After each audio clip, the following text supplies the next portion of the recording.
შიში ადამიანს ანადგურებს შინაგანად. ვისაც აქვს შიშები, ფობიები, იმათ ვეტყოდი, რომ თავს უნდა შემოუძახო და უნდა გაბედო. გაბედვა არის მთავარი. არ უნდა დაგაბრკოლოს არაფერმა. ის შიკი გეშინია და შეიძლება კანკალებს, მაგრამ თვით დაჯერება და უნდა იცოდე, რომ შეხარ ძლიერი და მარტო არ ხარ.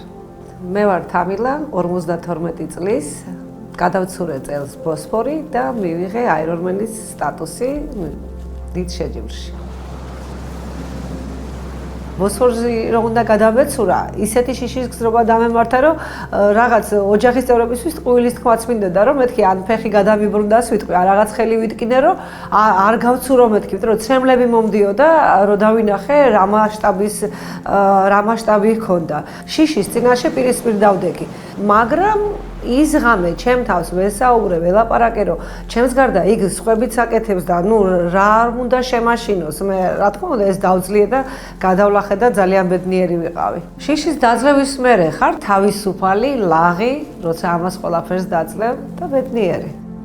ძალიან დიდი ხნის წინ იყო ქალი, რომელსაც ლამაშის გადაცურვა უნდა და ვერ შეძლო, გაჩერდა. შემდეგ მან ეს გააკეთა და ისტორიაში დატოვა დიდი სახელი და ჩემთვის მართლა დიდი ინსპირაცია იყო ამის ყურება და წაკითხვა და მეც ძალა მომცა დიდი, იმიტომ რომ მეც ბოსფორი მქონდა წინ. იმასთან შედარებით ბოსფორი პატარაა და არც ისე რთული, მაგრამ ძალიან დამეხმარა და ყოველთვის ძლიერი ქალი ძალიან მეხმარება გადალახვაში და დაძლევაში.